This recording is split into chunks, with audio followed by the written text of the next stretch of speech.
বাংলা সাহিত্যের রোমাঞ্চকর কিছু গল্প দিয়ে সাজানো আমাদের এই বিশেষ নিবেদন সানডে সাসপেন্স। সাহিত্যিক অধ্যাপক নারায়ণ গঙ্গোপাধ্যায় জন্মেছিলেন 1919 সালে। এমএ পরীক্ষায় কলকাতা বিশ্ববিদ্যালয় থেকে বাংলায় ফার্স্ট ক্লাস ফার্স্ট হয়েছিলেন। সিটি কলেজ এবং কলকাতা বিশ্ববিদ্যালয়ে তিনি অধ্যাপনা করেছেন। টেনিদার সৃষ্টিকর্তা এই লেখক মূলত কিশোর সাহিত্যের জন্যই জনপ্রিয়, কিন্তু সানডে সাসপেন্সে আজ যে গল্পটি আপনাকে শোনানো হবে সেটি প্রাপ্ত বয়স্কদের জন্যই বলা যেতে পারে। টোপ 100 বছরের সেরা গল্প, এই বইটি থেকে আজ শুনবেন এই গল্পটি। প্রধান চরিত্রে গল্পের লেখক এস্টেটের আরদালিরা এবং রাজা বাহাদুর আর.এন. চৌধুরী। গল্প পাঠে মীর, গল্পের সূত্রধার দ্বীপ। শুরু হচ্ছে টোপ।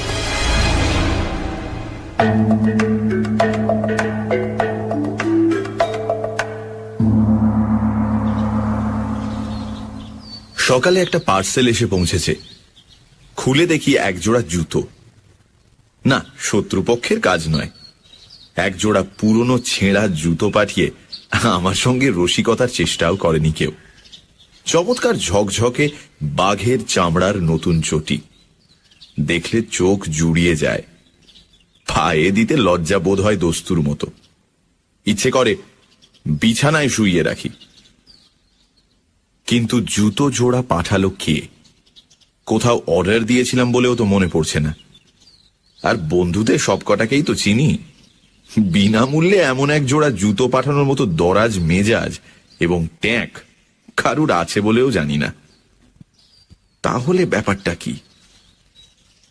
খুব আশ্চর্য হব কিনা ভাবছি, এমন সময় একখানা সবুজ রঙের কার্ড চোখে পড়ল। উইথ বেস্ট কমপ্লিমেন্টস অফ রাজা বাহাদুর N.R. চৌধুরী, রামগঙ্গা এস্টেট। আর তখনই মনে পড়ে গেল। মনে পড়ল 8 মাস আগেকার এক আরণ্যক ইতিহাস, একটি বিচিত্র শিকার কাহিনী। রাজা বাহাদুরের সঙ্গে আলাপের ইতিহাসটা ঘোলাটে, সূত্রগুলো এলোমেলো। যতদূর মনে হয় আমার এক সহপাঠী তার এস্টেটে চাকরি করত। তারই যোগাযোগে রাজা বাহাদুরের এক জন্মবাসরে আমি একটা কাব্য সম্বর্ধনা জ্ঞাপন করেছিলাম। ঈশ্বরগুপ্তের অনুপ্রাস চুরি করে যে প্রশস্তি রচনা করেছিলাম তার 2 লাইন এইরকম: ত্রিভুবন প্রভাকর ওহে প্রভাকর, গুণবান মহিয়ান হে রাজেন্দ্রবর, ভূতলে অতুল কীর্তি রামচন্দ্র সম, অরাতি দমন ওহে তুমি নিরুপম। কাব্যচর্চার ফললাভ হলো একেবারে নগদ নগদ। পড়েছি আকবরের সভাসদ আব্দুর রহিম খান খানান হিন্দি কবি গঙ্গের 4 লাইন কবিতা শুনে 4 লক্ষ টাকা পুরস্কার দিয়েছিলেন। দেখলাম সে নবাবী মেজাজের ঐতিহ্যটা গুণবান মহিয়ান অরাতি দমন মহারাজ এখনো বজায় রেখেছেন।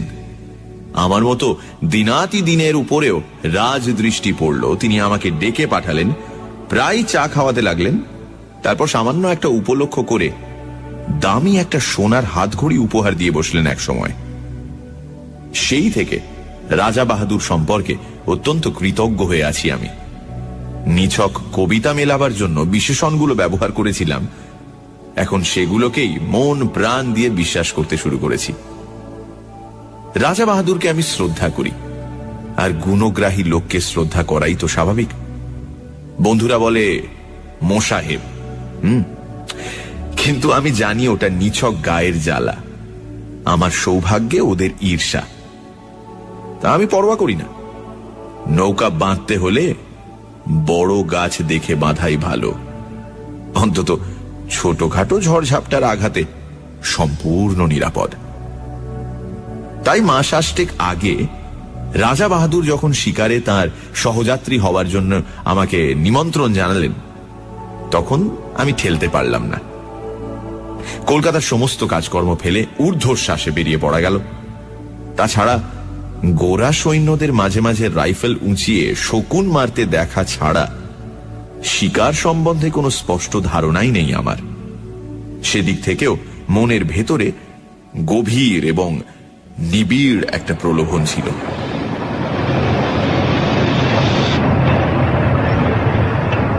জঙ্গলের ভেতরে ছোট একটা রেল লাইনে আরো ছোট একটা স্টেশনে গাড়ি থামলো।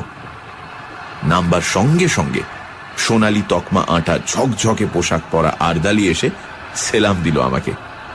বললে, হুজুর চলুন। স্টেশনের বাইরে মেটে রাস্তায় দেখি মস্ত একখানা গাড়ি, যার পুরো নাম রোলস রয়েস, সংক্ষেপে যাকে বলে রোজ। তার রোজই বটে।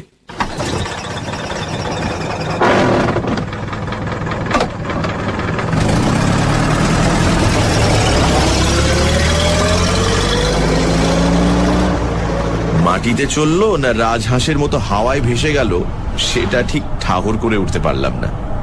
চামড়ার খটখটে গদি নয়, লাল মখমলের কুশন। হেলান দিতে সংকোচ হয়, পাছে মাথার সস্তা নারকেল তেলের দাগ ধরে যায়। আর বসবার সঙ্গে সঙ্গেই মনে হয় সমস্ত পৃথিবীটা নিচের মাটির ডেলার মতো গুঁড়িয়ে যাক, আমি এখানে সুখে এবং নিশ্চিন্তে ঘুমিয়ে পড়তে পারি।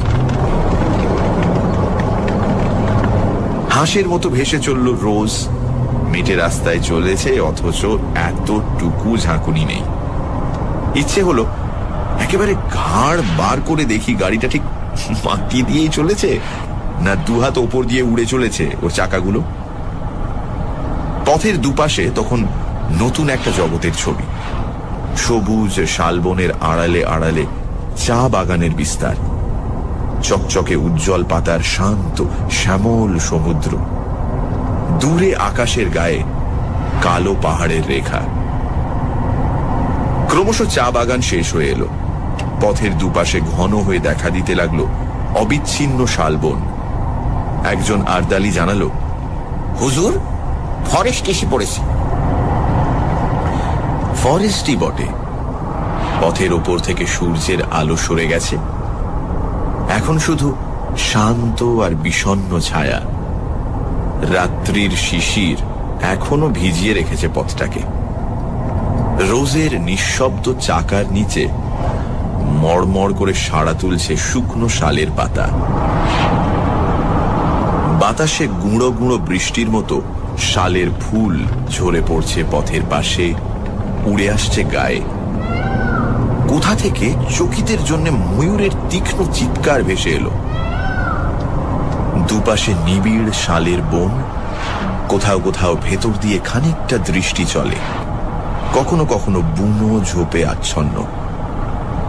মাঝে মাঝে এক এক টুকরো কাঠের গায়ে লেখা 1935, 1940। মানুষ বনকে শুধু উচ্ছন্ন করতে চায় না, তাকে বাড়াতেও চায়। এই সব প্লটে বিভিন্ন সময় নতুন করে শালের চারা রোপণ করা হয়েছে, এ তারই নির্দেশ। বনের রূপ দেখতে দেখতে চলেছি। মাঝে মাঝে ভয় যে করছিল না এমন নয়।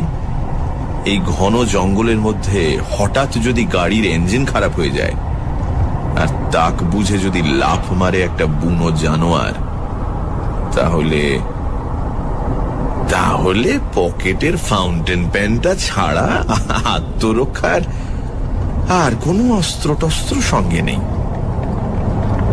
শেষটায় আর থাকতে না পেরে জিজ্ঞাসা করে বসলাম, হ্যাঁ রে, এখানে বাঘ আছে? ওরা অনুকম্পার হাসি হাসল। হ্যাঁ হুজুর। ভালুক? রাজা রাজরার সহবত, কাজেই যতটুকু জিজ্ঞাসা করব ঠিক ততটুকুই উত্তর। ওরা বলল, হ্যাঁ হুজুর। অজগর সাপ? জি মালিক। প্রশ্ন করার উৎসাহ ওই পর্যন্তই এসে থেমে গেল আমার। যেরকম দ্রুত উত্তর দিয়ে যাচ্ছে, তাতে কোনো প্রশ্নই যে না বলে আমাকে আশ্বস্ত করবে এমন তো মনে হচ্ছে না। যতদূর মনে হচ্ছিল গরিলা, হিপোপটেমাস, ভ্যাম্পায়ার কোনো কিছুই বাকি নেই। এখানে জুলু কিংবা ফিলিপিনোরাও বিষাক্ত বুমেরাং বাগিয়ে আছে কিনা এবং মানুষ পেলে তারা বেগুন পোড়া করে খেতে ভালোবাসে কিনা, এই জাতীয় একটা কুটিল জিজ্ঞাসাও আমার মনে জেগে উঠেছে ততক্ষণে, কিন্তু নিজেকে সামলে নিলাম। খানিকটা আসতেই গাড়িটা ঘস ঘস করে ব্রেক কষল একটা, আমি প্রায় আর্তনাদ করে উঠলাম, কিরে বাঘ নাকি? আরদালিরা মুচকি হাসলো। না হুজুর, এসে পড়েছি। ভালো করে তাকিয়ে দেখি, সত্যিই তো এসে পড়েছি, সন্দেহ নেই। পথের বাঁদিকে ঘন শালবনের ভেতরে একটুখানি ফাঁকা জমি, সেখানে কাঠের তৈরি বাংলো প্যাটার্নের একখানা দোতলা বাড়ি। এই নিবিড় জঙ্গলের ভেতর যেমন আকস্মিক, তেমনি অপ্রত্যাশিত। গাড়ির শব্দে বাড়িটার ভেতর থেকে 2-3 জন চাপরাশি বেরিয়ে এলো ব্যতিব্যস্ত হয়ে। এতক্ষণ লক্ষ্য করিনি, এবার দেখলাম বাড়ির সামনে চওড়া একটা গড়খাই কাটা। লোকগুলো ধরাধরি করে মস্ত বড় এক ফালি কাঠ খাদটার ওপর সাঁকোর মতো বিছিয়ে দিল। তারই ওপর দিয়ে গাড়ি গিয়ে দাঁড়ালো রাজা বাহাদুর N.R. চৌধুরীর হান্টিং বাংলোর সামনে।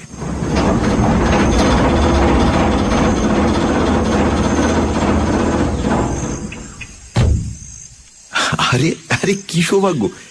রাজা বাহাদুর স্বয়ং এসে বারান্দায় দাঁড়িয়েছেন আমার অপেক্ষায়।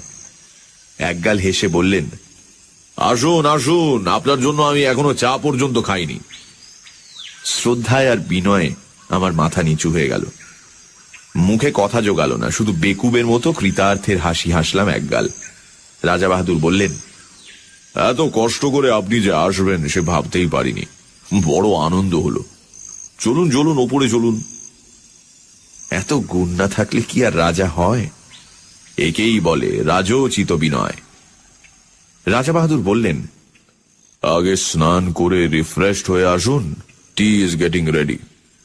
বয়, সাহেব কো গোসলখানে में ले जाओ। 40 বছরের দাড়িওয়ালা বয়, নিঃসন্দেহে বাঙালি, তবু হিন্দি করে হুকুমটা দিলেন রাজা বাহাদুর, কারণ ওটাই রাজকীয় দস্তুর। বয় আমাকে গোসলখানায় নিয়ে গেল। আশ্চর্য, এই জঙ্গলের ভেতরও এত নিখুঁত আয়োজন। এমন একটা বাথরুমে জীবনে আমি স্নান করিনি। ব্র্যাকেটে 3-4খানা সদ্য পাট ভাঙা নতুন তোয়ালে, 3টে দামি সোপ কেসে 3 রকমের নতুন সাবান, র্যাকে দামি দামি তেল, লাইম জুস, অতিকায় বাথটাব, ওপরে ঝাঁঝরি, নিচে টিউবওয়েল থেকে পাম্প করে এখানে ধারা স্নানের ব্যবস্থা। একেবারে রাজকীয় কারবার। কে বলবে এটা কলকাতার গ্র্যান্ড হোটেল নয়?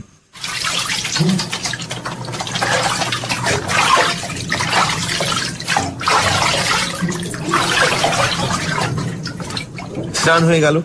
ব্র্যাকেটে ধোপ দুরস্ত করা ফরাস ডাঙ্গার ধুতি, সিল্কের লুঙ্গি, আদ্দির পাজামা। দামের দিক থেকে পাজামাটাই সস্তা মনে হলো, তাই পরে নিলাম। বয় বাইরেই দাঁড়িয়েছিল, নিয়ে গেল ড্রেসিং রুমে। ঘর জোড়া আয়না, পৃথিবীর যা কিছু প্রসাধনের জিনিস, কিছু আর বাকি নেই এখানে। ড্রেসিং রুম থেকে বেরুতে সোজা ডাক পড়ল রাজা বাহাদুরের লাউঞ্জে। রাজা বাহাদুর একখানা চেয়ারে চিত হয়ে শুয়ে ম্যানিলা চুরুট খাচ্ছিলেন। বললেন, আসুন, চা তৈরি। চায়ের বর্ণনা না করাই ভালো। চা, কফি, কোকো, ওভালটিন, রুটি, মাখন, পনির, চর্বিতে জমাট ঠান্ডা মাংস, কলা থেকে আরম্ভ করে পিচ পর্যন্ত প্রায় 10 রকমের ফল। সেই গন্ধমাদন থেকে যা পারি গোগ্রাসে গিলে চললাম আমি। রাজা বাহাদুর কখনো 1 টুকরো রুটি খেলেন, কখনো একটু ফল, অর্থাৎ কিছুই খেলেন না, শুধু পরপর কাপ 3 চা ছাড়া।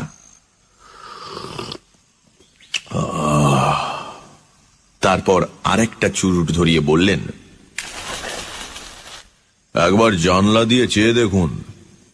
দেখলাম। প্রকৃতির এমন অপূর্ব রূপ জীবনে আর দেখিনি। ঠিক জানলার নিচেই মাটিটা খাড়া 300-400 ফুট নেমে গেছে। বাড়িটা যেন ঝুলে আছে সেই রাক্ষসের শূন্যতার উপর।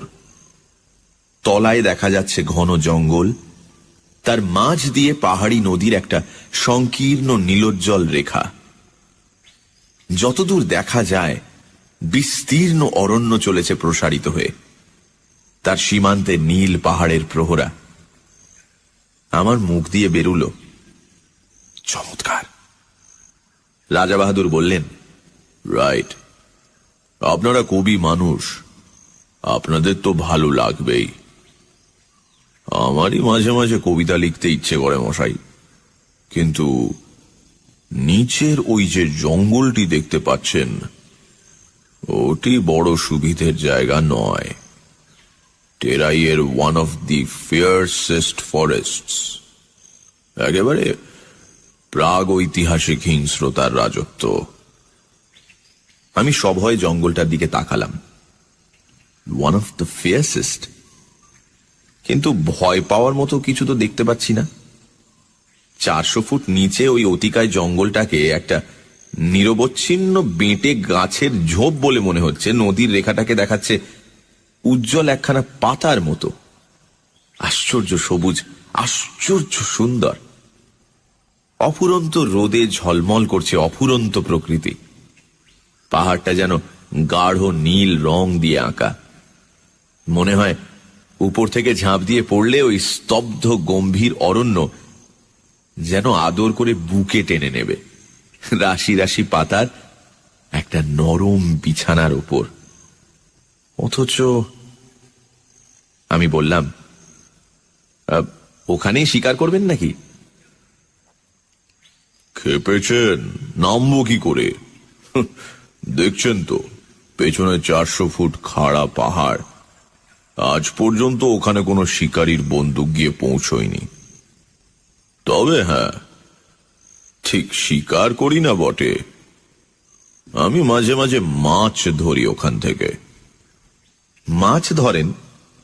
আমি হাঁ করলাম। মাছ ধরেন কি রকম? ওই নদী থেকে নাকি?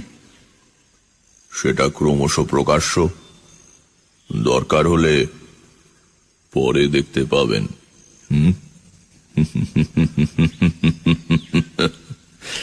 রাজা বাহাদুর রহস্যময় ভাবে মুখ টিপে হাসলেন।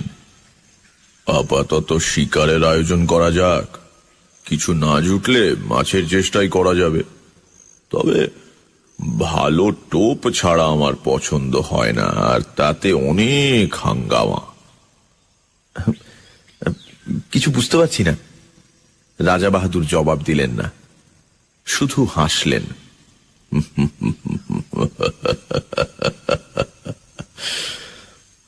তারপর ম্যানিলা চুরুটের খানিকটা সুগন্ধি ধোঁয়া ছড়িয়ে বললেন, আপনি রাইফেল ছুঁড়তে জানেন?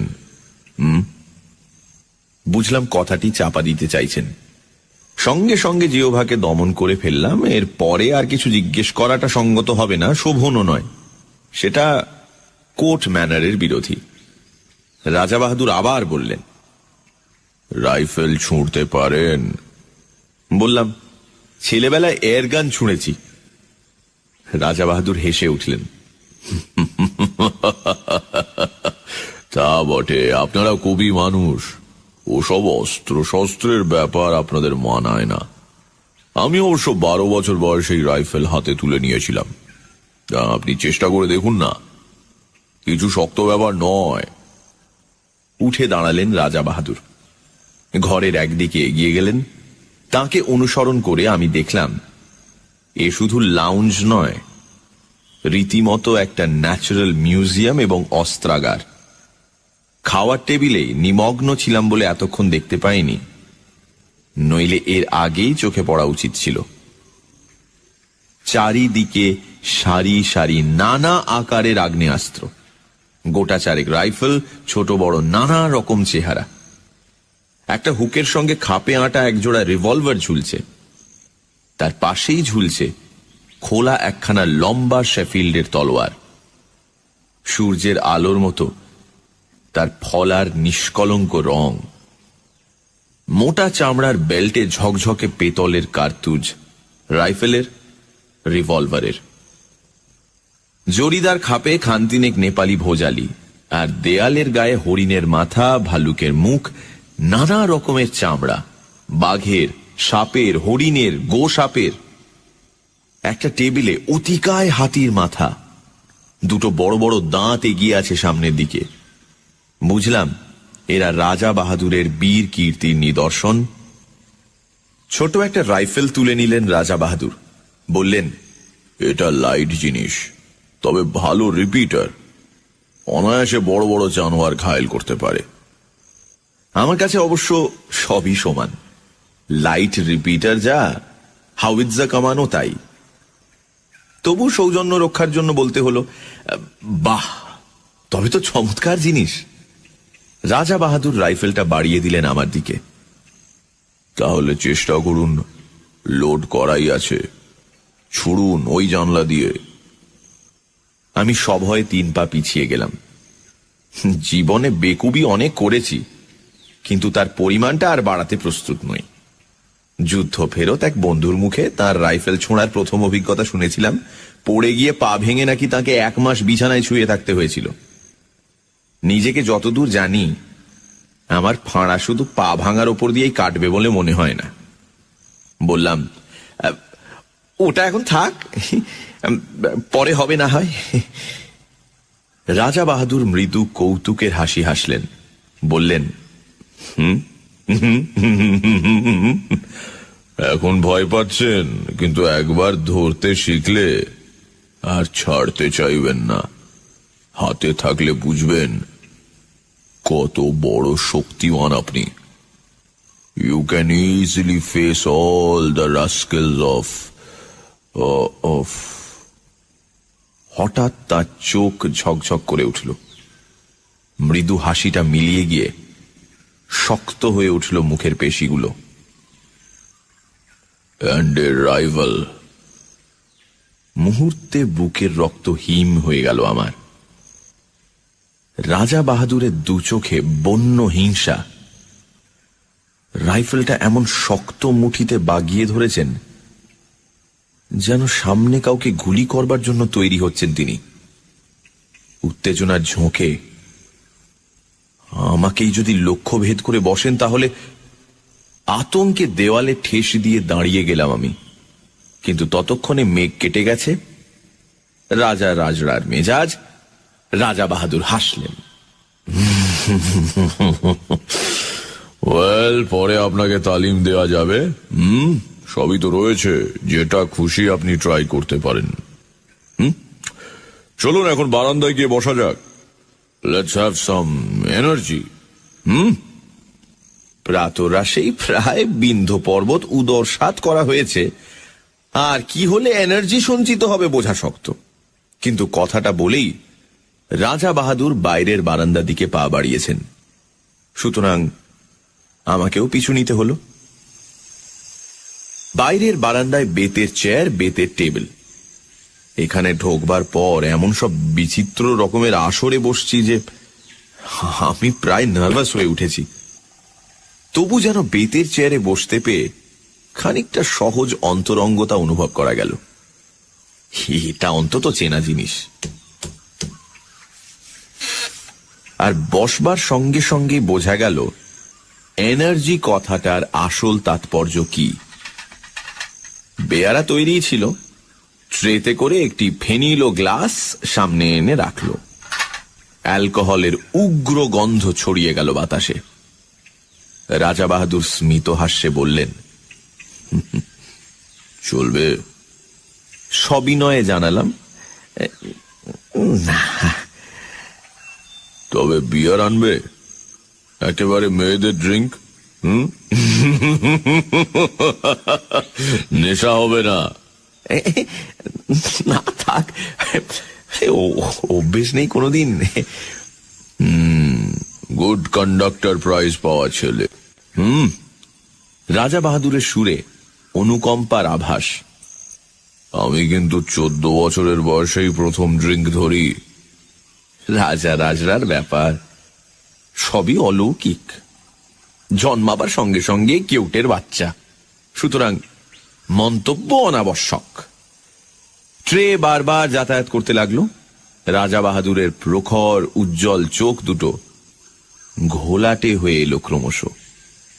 ফর্সা মুখ গোলাপি রং ধরল। হঠাৎ অসুস্থ দৃষ্টিতে তিনি আমার দিকে তাকালেন। আচ্ছা, বলতে পারেন আপনি রাজা নন কেন? এইরকম একটা প্রশ্ন করলে বোকার মতো দাঁত বের করে থাকা ছাড়া গত্যন্তর নেই। আমিও তাই করলাম। বলতে পারলেন না? না। আপনি মানুষ মারতে পারেন? এই আবার কিরকম কথা? আমার আতঙ্ক জাগলো। না। তাহলে বলতে পারবেন না। You are absolutely hopeless.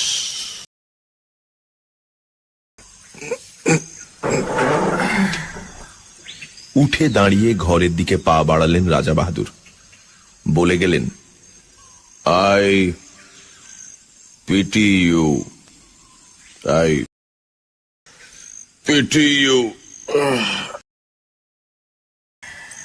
বুঝলাম নেশাটা চড়েছে। আমি আর কথা বাড়া, চুপ করে বসে রইলাম সেখানে। খানিক পরেই ঘরের ভেতরে নাক ডাকা।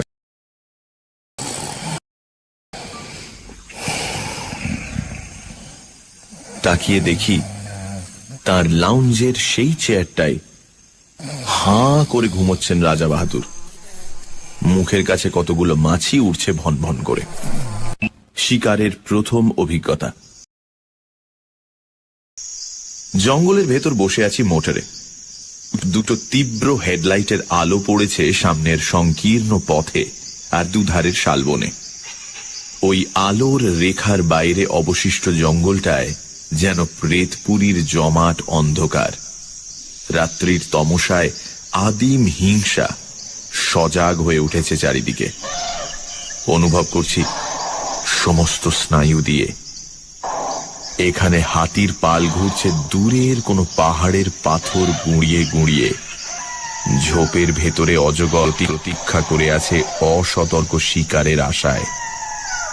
আসন্ন বিপদের সম্ভাবনায় উৎকর্ণ হয়ে আছে হরিণের পাল। আর কোনো একটা খাদের ভেতরে জলজল করছে ক্ষুধার্ত বাঘের চোখ। কালো রাত্রিতে জেগে আছে কালো অরণ্যের প্রাথমিক জীবন। রোমাঞ্চিত ভীত প্রতীক্ষায় চুপ করে বসে আছি মোটরের মধ্যে। কিন্তু হিংসার রাজত্ব শালবন ডুবে আছে একটা আশ্চর্য স্তব্ধতায়। শুধু কানের কাছে অবিশ্রান্ত মশার গুঞ্জন ছাড়া আর কোনো শব্দ নেই। মাঝে মাঝে অল্প বাতাস দিচ্ছে। শালের পাতায় উঠেছে এক একটা মৃদু মর্মর। আর কখনো ডাকছে বনমূর্তি। ঘুমের মধ্যে পাখা ঝাপটাচ্ছে ময়ূর। মনে হচ্ছে এই গভীর ভয়ঙ্কর অরণ্যের প্রাণীগুলো যেন নিঃশ্বাস বন্ধ করে একটা নিশ্চিত কোনো মুহূর্তের প্রতীক্ষা করে আছে। আমরাও প্রতীক্ষা করে আছি। মোটরের মধ্যে নিঃসাড় হয়ে বসে আছি আমরা। একটি কথাও বলবার উপায় নেই। রাইফেলের নল ইঞ্জিনের ওপরে বাড়িয়ে দিয়ে শিকারী বাঘের মতোই তাকিয়ে আছেন রাজা বাহাদুর। চোখ দুটো উগ্র প্রখর হয়ে আছে হেডলাইটের তীব্র আলোক রেখাটার দিকে। একটা জানোয়ার ওই রেখাটা পেরুবার দুঃসাহস করলেই রাইফেল গর্জন করে উঠবে। কিন্তু জঙ্গলের সেই আশ্চর্য স্তব্ধতা। অরণ্য যেন আজ রাত্রে বিশ্রাম করছে। একটি রাত্রের জন্য ক্লান্ত হয়ে জানোয়ারগুলো ঘুমিয়ে পড়েছে খাদের ভেতরে, ঝোপের আড়ালে। কেটে চলেছে মন্থর সময়। রাজা বাহাদুরের হাতের রেডিয়াম ডায়াল ঘড়িটা একটা সবুজ চোখের মতো জ্বলছে। রাত 1:30 পেরিয়ে গেছে। ক্রমশ উসখুস করছেন উৎকীর্ণ রাজা বাহাদুর। না, হোপলেস, আজ আর পাওয়া যাবে না। বহু দূর থেকে একটা তীক্ষ্ণ গম্ভীর শব্দ হাতির ডাক, ময়ূরের পাখা ঝাপটানি চলছে মাঝে মাঝে। এক ফাঁকে একটা পেঁচা চেঁচিয়ে উঠল। রাত্রি ঘোষণা করে গেল শেয়ালের দল। কিন্তু কোথায় বাঘ, কোথায় বা ভাল্লুক? অন্ধকার বনের মধ্যে দ্রুত কতকগুলো ছুটন্ত খুরের আওয়াজ। পালিয়ে গেল হরিণের পাল। কিন্তু কোনো ছায়া পড়ছে না আলোকবৃত্তের ভেতরে। মশার কামড় যেন অসহ্য হয়ে উঠেছে। বৃথাই গেল রাতটা। রাজা বাহাদুরের কণ্ঠস্বরে পৃথিবীর সমস্ত বিরক্তি ভেঙে পড়ল। ডেভিলস লাক। সিটের পাশ থেকে একটা ফ্লাস্ক তুলে নিয়ে ঢক ঢক করে ঢাললেন গলাতে। ছড়িয়ে পড়ল উইস্কির কটু গন্ধ। Thank heavens! রাজা বাহাদুর হঠাৎ নড়ে বসলেন চকিত হয়ে। নক্ষত্র বেগে হাতটা চলে গেল রাইফেলের ট্রিগারে। শিকার এসে পড়েছে। আমিও দেখলাম বহু দূর থেকে আলোর রেখাটার ভেতর কি একটা জানোয়ার দাঁড়িয়ে আছে স্থির হয়ে। এমন একটা জোরালো আলো চোখে পড়াতে কেমন দিশেহারা হয়ে গেছে। তাকিয়ে আছে এই দিকেই। দুটো জোনাকির বিন্দুর মতো চিকচিক করছে তার চোখ। রাইফেল থেকে হাত সরিয়ে নিলেন রাজা বাহাদুর, কিন্তু পর মুহূর্তেই চাপা উত্তেজিত গলায় বললেন, থাক, আর ছুঁচোই মারব। দুম করে রাইফেল গর্জন করে উঠল। কানে তালা ধরে গেল আমার। বারুদের গন্ধে বিস্বাদ হয়ে উঠল নাসারন্ধ্র। অব্যর্থ লক্ষ্য রাজা বাহাদুরের। পড়েছে জানোয়ারটা। ড্রাইভার বললে, তুলে আনবো হুজুর? বিকৃত মুখে রাজা বাহাদুর বললেন, কি হবে? গাড়ি ঘোরাও।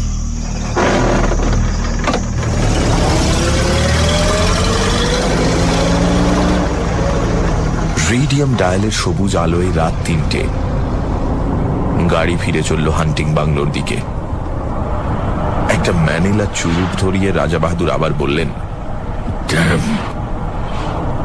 কিন্তু কি আশ্চর্য, জঙ্গল যেন রসিকতা শুরু করেছে আমাদের সঙ্গে। দিনের বেলা অনেক চেষ্টা করেও দুটো একটা বন মুরগি ছাড়া আর কিছু পাওয়া গেল না, এমনকি একটা হরিণ পর্যন্ত নয়। নাইট শুটিং এ সেই অবস্থা। পরপর 3 রাত্রি জঙ্গলের নানা জায়গায় গাড়ি থামিয়ে চেষ্টা করা হলো, কিন্তু নগদ লাভ যা ঘটল তা অমানসিক মশার কামড়। জঙ্গলের হিংস্র জন্তুর সাক্ষাৎ মিলল না বটে, কিন্তু মশাগুলো চিনতে পারা গেল। এমন সাংঘাতিক মশা যে পৃথিবীর কোথাও থাকতে পারে, এতদিন এ ধারণা ছিল না আমার। তবে মশার কামড়ের ক্ষতিপূরণ চলতে লাগলো গন্ধমাদন উজাড় করে। সত্যি বলতে কি, শিকার করতে না পারলেও মনের দিক থেকে বিন্দুমাত্র ক্ষোভ ছিল না আমার। জঙ্গলের ভেতরে এমন রাজসূয় যজ্ঞের আয়োজন কল্পনারও বাইরে। জীবনে এমন দামি খাবার কোনোদিন মুখে তুলিনি, এমন চমৎকার বাথরুমে স্নান করিনি কখনো। এত পুরু জাজিমের বিছানায় শুয়ে অস্বস্তিতে প্রথম দিন তো ঘুমোতেই পারিনি আমি। নিবিড় জঙ্গলের নেপথ্যে গ্র্যান্ড হোটেলে স্বাচ্ছন্দ্যে দিন কাটাচ্ছি। শিকার না হলেও কণামাত্র ক্ষতি নেই আমার। প্রত্যেক দিনই লাউঞ্জে চা খেতে খেতে 400 ফুট নিচেকার ঘন জঙ্গলটার দিকে চোখ পড়ে। সকালের আলো উদ্ভাসিত শ্যামলতা দিগন্ত পর্যন্ত বিস্তীর্ণ হয়ে আছে অপরূপ প্রসন্নতায়। One of the fiercest forests. শেষ হয় না। তাকিয়ে তাকিয়ে দেখি বাতাসে আকার অবয়বহীন পত্রাবরণ সবুজ সমুদ্রের মতো দুলছে, চক্র দিচ্ছে পাখির দল। এখান থেকে মৌমাছির মতো দেখায় পাখিগুলোকে। জানলার ঠিক নিচেই ইস্পাতের ফলার মতো পাহাড়ি নদীটার নীলিমোজ্জ্বল রেখা দুটো একটা নুড়ি ঝকমক করে মণিখণ্ডের মতো। বেশ লাগে। তারপরেই চমক ভাঙে আমার। তাকিয়ে দেখি ঠোঁটের কোণে ম্যানিলা চুরুট পুড়ছে। অস্থির চঞ্চল পায়ে রাজা বাহাদুর ঘরের ভেতর পায়চারি করছেন। চোখে মুখে একটা চাপা আক্রোশ, ঠোঁট দুটোয় নিষ্ঠুর কঠিনতা। কখনো একটা রাইফেল তুলে নিয়ে বিরক্তি ভরে নামিয়ে রাখেন, কখনো ভোজালি তুলে নিয়ে নিজের হাতের ওপর ফলাটা পরীক্ষা করেন, সেটার ধার। আবার কখনো বা জানলার সামনে খানিকক্ষণ স্থির দৃষ্টিতে তাকিয়ে থাকেন নিচের জঙ্গলটার দিকে। আজ 3 দিন থেকে উল্লেখযোগ্য একটা কিছু স্বীকার করতে পারেননি। ক্ষোভে তার দাঁতগুলো কড়মড় করতে থাকে। তারপরেই বেরিয়ে যান এনার্জি সংগ্রহের চেষ্টায়। বাইরের বারান্দায় গিয়ে হাঁক দেন, ব্যাগ। কিন্তু পরের পয়সায় রাজভোগ খেয়ে এবং রাজোচিত বিলাস করে বেশি দিন কাটানো আর সম্ভব নয় আমার পক্ষে। রাজা বাহাদুরের অনুগ্রহ একটি দামি জিনিস বটে, কিন্তু কলকাতায় আমার ঘর সংসার আছে, একটা দায়িত্ব আছে তার। সুতরাং 4র্থ দিন সকালে কথাটা আমাকে পারতে হলো। বললাম, এবার আমাকে বিদায় দিন তাহলে। রাজা বাহাদুর সবে 4র্থ প্যাগে চুমুক দিয়েছেন তখন। তেমনি অসুস্থ আর রক্তাভ চোখে আমার দিকে তাকালেন। বললেন, আপনি যেতে চান? কাজকর্ম রয়েছে, কিন্তু আমার শিকার আপনাকে দেখাতে পারলাম না। সে না হয় আরেকবার হবে। চাপা ঠোঁটের ভেতরেই একটা গম্ভীর আওয়াজ করলেন রাজা বাহাদুর, আপনি ভাবছেন আমার ওই রাইফেলগুলো দেয়ালে ওই সব শিকারের নমুনা? ওগুলো সব ফার্স। আমি সন্ত্রস্ত হয়ে বললাম, না না, তা কেন ভাবতে যাব? শিকার তো খানিকটা অদৃষ্টের ব্যাপার। অদৃষ্টকেও বদলানো চলে। রাজা বাহাদুর উঠে পড়লেন। আমার সঙ্গে আসুন। দুজনে বেরিয়ে এলাম। রাজা বাহাদুর আমাকে নিয়ে এলেন হান্টিং বাংলোর পেছন দিকটাতে। ঠিক সেখানে, যার 400 ফুট নিচে টেরাইয়ের অন্যতম হিংস্র অরণ্য বিস্তীর্ণ হয়ে আছে। এখানে আসতে আরেকটা নতুন জিনিস চোখে পড়ল। দেখি কাঠের একটা রেলিং দেওয়া সাঁকোর মতন জিনিস সেই সীমাহীন শূন্যতার ওপরে প্রায় 15-16 হাত প্রসারিত হয়ে আছে। তার পাশে দুটো বড় বড় কাঠের চাকা, তাদের সঙ্গে 2 জোড়া মোটা কাছি জড়ানো। ব্যাপারটা কি ঠিক বুঝতে পারলাম না। আসুন। রাজা বাহাদুর সেই ঝুলন্ত সাঁকোটার উপর গিয়ে দাঁড়ালেন। আমিও গেলাম তার পেছন পেছন। একটা আশ্চর্য বন্দোবস্ত। ঠিক সাঁকোটার নিচেই পাহাড়ি নদীটার রেখা, নুড়ি মেশানো সংকীর্ণ বালু তট তার দুপাশে। তাছাড়া জঙ্গল আর জঙ্গল। নিচে তাকাতে আমার মাথা ঘুরে গেল। রাজা বাহাদুর বললেন, জানেন এসব কি? আমার মাছ ধরবার বন্দোবস্ত। এর কাজ খুব গোপনে, নানা হাঙ্গামা আছে, কিন্তু অব্যর্থ। ঠিক বুঝতে পারছি না। আজ রাত্রেই বুঝতে পারবেন। শিকার দেখাতে আপনাকে ডেকে এনেছি। নতুন একটা শিকার দেখাবো, কিন্তু কোনো দিন এর কথা কারো কাছে প্রকাশ করতে পারবেন না। কিছু না বুঝেই মাথা নাড়লাম। না, তাহলে আজ রাতটা অবধি থাকুন। কাল সকালেই আপনার গাড়ির ব্যবস্থা করব। রাজা বাহাদুর আবার হান্টিং বাংলোর সম্মুখের দিকে এগোলেন। কাল সকালের পর এমনিতেই আপনার আর এখানে থাকা চলবে না। একটা কাঠের সাঁকো, দুটো কপিকলের মতো জিনিস, মাছ ধরার ব্যবস্থা, কাউকে বলা যাবে না, এবং কাল সকালেই চলে যেতে হবে। সবটা মিলিয়ে যেন রহস্যের খাস মহল একেবারে। আমার আমার কেমন এলোমেলো লাগতে লাগলো সমস্ত, কিন্তু ভালো করে জিজ্ঞাসা করতে পারলাম না। রাজা বাহাদুরকে বেশি প্রশ্ন করতে কেমন অস্বস্তি লাগে আমার, অনধিকার চর্চা মনে হয়। বাংলোর সামনে 3-4টে ছোট ছোট নোংরা ছেলে মেয়ে খেলা করে বেড়াচ্ছে। হিন্দুস্তানি কিপারটা এওয়ারি সম্পত্তি। কিপারটাকে সকালে রাজা বাহাদুর শহরে পাঠিয়েছেন। কিছু দরকারি জিনিসপত্র কিনে কাল সে ফিরবে। ভারী ভারী বিশ্বাসী আর অনুগত লোক। মাতৃহীন ছেলে মেয়েগুলো সারা দিন হুটোপাটি করে ডাকবাংলোর সামনে। রাজা বাহাদুর বেশ অনুগ্রহের চোখে দেখেন ওদের।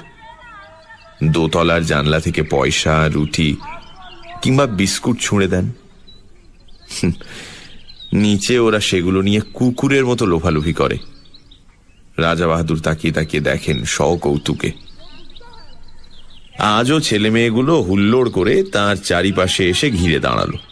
বললে, হুজুর সেলাম। রাজা বাহাদুর পকেটে হাত দিয়ে কতগুলো পয়সা ছড়িয়ে দিলেন ওদের ভেতরে। হরির লুঠের মতো কাড়াকাড়ি পড়ে গেল। বেশ ছেলে মেয়েগুলি, 2 থেকে 8 বছর পর্যন্ত বয়স। আমার ভারী ভালো লাগে ওদের। আরণ্যক জগতের শাল শিশুদের মতো সতেজ আর জীবন্ত প্রকৃতির ভেতর থেকে প্রাণ আহরণ করে যেন বড় হয়ে উঠেছে। সন্ধ্যায় ডিনার টেবিলে বসে আমি বললাম, আজ রাত্রে মাছ ধরবার কথা আছে আপনার। চোখের কোণা দিয়ে আমার দিকে তাকালেন রাজা বাহাদুর। লক্ষ্য করেছি আজ সমস্ত দিন বড় বেশি মদ খাচ্ছেন আর ক্রমাগত চুরুট টেনে চলেছেন। ভালো করে আমার সঙ্গে কথা পর্যন্ত বলেননি। ভেতরে ভেতরে কিছু একটা ঘটে চলেছে তাঁর। রাজা বাহাদুর সংক্ষেপে বললেন, আমি সসংকোচে জিজ্ঞাসা করলাম, কখন হবে? এক মুখ ম্যানিলা চুরুটের ধোঁয়া ছড়িয়ে তিনি জবাব দিলেন, সময় হলে ডেকে পাঠাবো। এখন আপনি গিয়ে শুয়ে পড়ুন, স্বচ্ছন্দে কয়েক ঘন্টা ঘুমিয়ে নিতে পারেন। শেষ কথাটা পরিষ্কার আদেশের মতো শোনালো। বুঝলাম আমি বেশিক্ষণ আর তার সঙ্গে কথা বলি এ তিনি চান না। তাড়াতাড়ি শুয়ে পড়তে বলাটা অতিথি পরায়ণ গৃহস্থের অনুনয় নয়, রাজার নির্দেশ, এবং সে নির্দেশ পালন করতে বিলম্ব না করাই ভালো। কিন্তু অতি নরম জাজিমের বিছানায় শুয়েও ঘুম আসছে না। মাথার ভিতর আবর্তিত হচ্ছে অসংলগ্ন চিন্তা। মাছ ধরা, কাঠের সাঁকো, কপিকল, অত্যন্ত গোপনীয়, অতলস্য।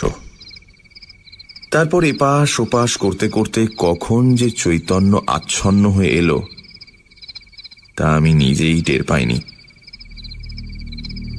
মুখের উপর ঝাঁঝালো একটা টর্চের আলো পড়তে আমি ধড়মড় করে উঠে পড়লাম। রাত তখন কটা ঠিক জানি না। আরণ্যক পরিবেশে নির্জনতা আবির্ভূত। বাইরে শুধু তীব্র কণ্ঠ ঝিঁঝির ডাক। আমার গায়ে বরফের মতো ঠান্ডা একটা হাত পড়েছে কার। সে হাতের স্পর্শে পা থেকে মাথা পর্যন্ত শিউরে গেল আমার। রাজা বাহাদুর বললেন, সময় হয়েছে, চলুন। আমি কি বলতে যাচ্ছিলাম, ঠোঁটে আঙুল দিলেন রাজা বাহাদুর। কোনো কথা নয়, আসুন। এই গভীর রাত্রে এমনই নিঃশব্দে আহ্বান, সবটা মিলিয়ে একটা রোমাঞ্চকর উপন্যাসের পটভূমি তৈরি হয়েছে যেন। কেমন একটা অস্বস্তি, একটা অনিশ্চিত ভয়ে গা ছমছম করতে লাগলো আমার। মন্ত্রমুগ্ধের মতো রাজা বাহাদুরের পেছন পেছন বেরিয়ে এলাম। হান্টিং বাংলোটা অন্ধকার, একটা মৃত্যুর শীতলতা ঢেকে রেখেছে তাকে। এক টানা ঝিঁঝির ডাক, চারিদিকে অরণ্যে কান্নার শব্দের মতো পত্র মর্মর। গভীর রাত্রিতে জঙ্গলের মধ্যে মোটর থামিয়ে বসে থাকতে আমার ভয় করেছিল, আজও ভয় করছে, কিন্তু এ ভয়ের চেহারা আলাদা। এর মধ্যে আরেকটা কি যেন মিশে আছে, ঠিক বুঝতে পারছি না, অথচ পাও সরতে চাইছে না আমার। মুখের উপরে একটা টর্চের আলো, রাজা বাহাদুরের হাতের স্পর্শটা বরফের মতো ঠান্ডা, ঠোঁটে আঙুল দিয়ে নীরবতার সেই দুর্বোধ্য কুটির সংকেত। টর্চের আলোয় পথ দেখিয়ে রাজা বাহাদুর আমাকে সেই ঝুলন্ত সাঁকোটার কাছে নিয়ে এলেন। দেখি তার উপরে শিকারের আয়োজন, দুখানা চেয়ার পাতা, দুটো তৈরি রাইফেল, দুজন বেয়ারা, একটা কপি কলের চাকা ঘুরিয়ে কি একটা জিনিস নামিয়ে দিচ্ছে নিচের দিকে। এক মুহূর্তের জন্য রাজা বাহাদুর তার 9 সেলের হান্টিং টর্চটা নিচের দিকে ফ্ল্যাশ করলেন। প্রায় 250 ফুট নিচে সাদা পুটলির মতো কি একটা জিনিস কপি কলের দড়ির সঙ্গে নেমে যাচ্ছে দ্রুত বেগে। আমি বললাম, ওটা কি রাজা বাহাদুর? মাছের টোপ। কিন্তু এখনো কিছু বুঝতে পারছি না। একটু পরে বুঝবেন, এখন চুপ করুন। এবারে স্পষ্ট ধমক দিলেন আমাকে। মুখ দিয়ে ভক ভক করে হুইস্কির তীব্র গন্ধ বেরোচ্ছে। রাজা বাহাদুর প্রকৃতিস্থ নেই, আর কিছুই বুঝতে পারছি না আমি। আমার মাথার ভেতর সব যেন গন্ডগোল হয়ে গেছে। একটা দুর্বোধ্য নাটকের নির্বাক দ্রষ্টার মতো রাজা বাহাদুরের পাশের চেয়ারটাতে আসন নিলাম আমি। ওদিকে ঘন কালো বনান্তের উপর ভাঙা চাঁদ দেখা দিল। তার খানিকটা ম্লান আলো এসে পড়ল 400 ফুট নিচের নদীর জলে, তার ছড়ানো মণিখণ্ডের মতো নুড়িগুলোর উপরে। আবছাভাবে যেন দেখতে পাচ্ছি কপিকলের দড়ির সঙ্গে বাঁধা সাদা পুঁটলিটা অল্প অল্প নড়ছে বালির উপরে। এক হাতে রাজা বাহাদুর রাইফেলটা বাগিয়ে ধরে আছেন, আরেক হাতে মাঝে মাঝে আলো ফেলছেন নিচের পুঁটলিটায়। চকিত আলোয় যেটুকু মনে হচ্ছে পুঁটলিটা যেন জীবন্ত, অথচ কি জিনিস কিছু বুঝতে পারছি না। এ নাকি মাছের টোপ?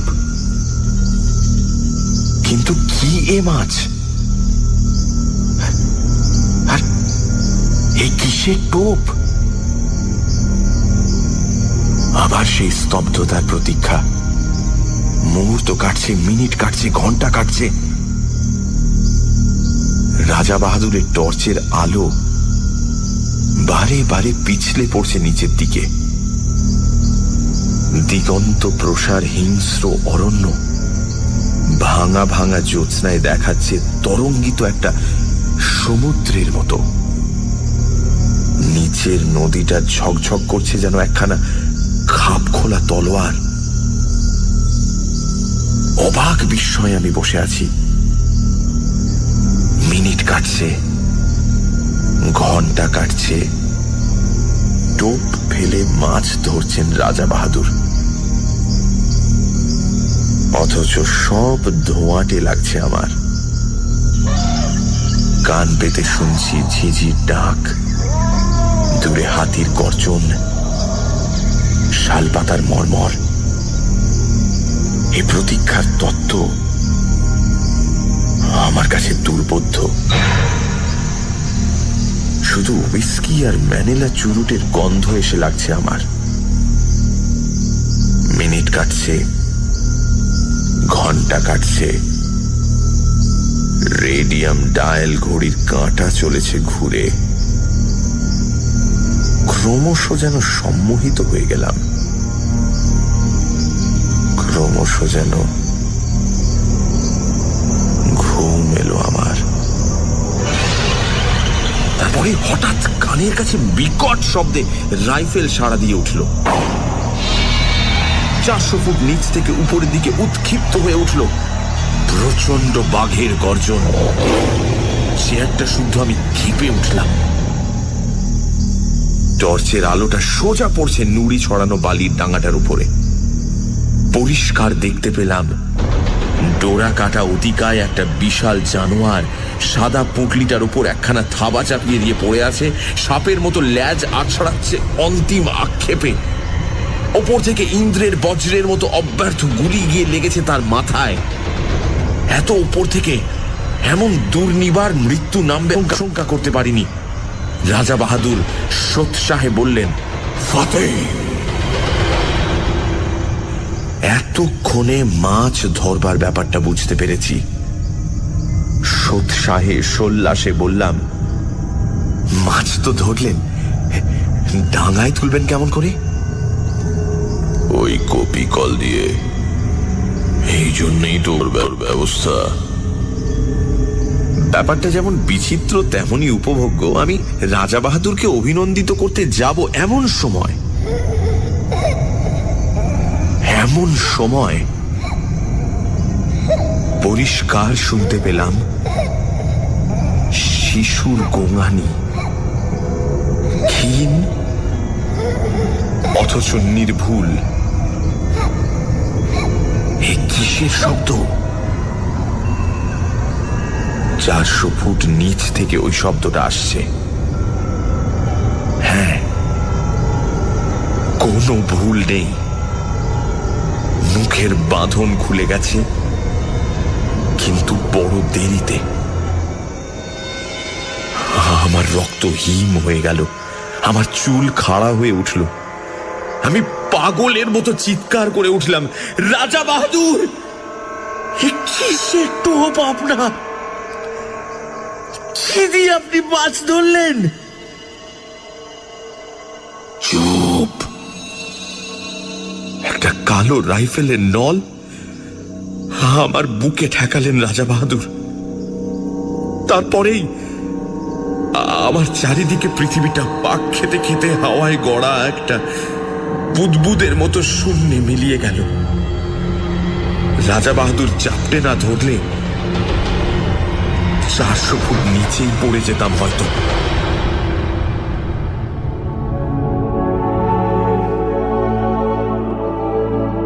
কিপারের একটা বেওয়ারিশ ছেলে যদি জঙ্গলে হারিয়ে গিয়ে থাকে তা অস্বাভাবিক নয়, তাতে কারো ক্ষতি নেই।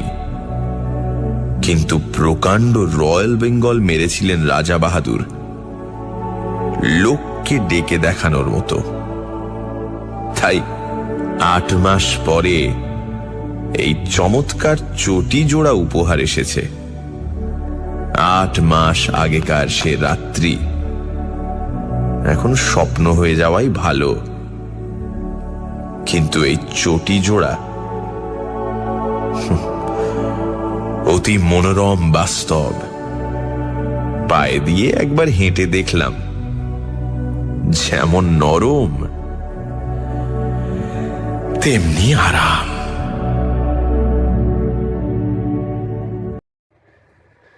পরবর্তী এপিসোড সময় মতো পেতে আমাদের সাথেই থাকুন। ধন্যবাদ।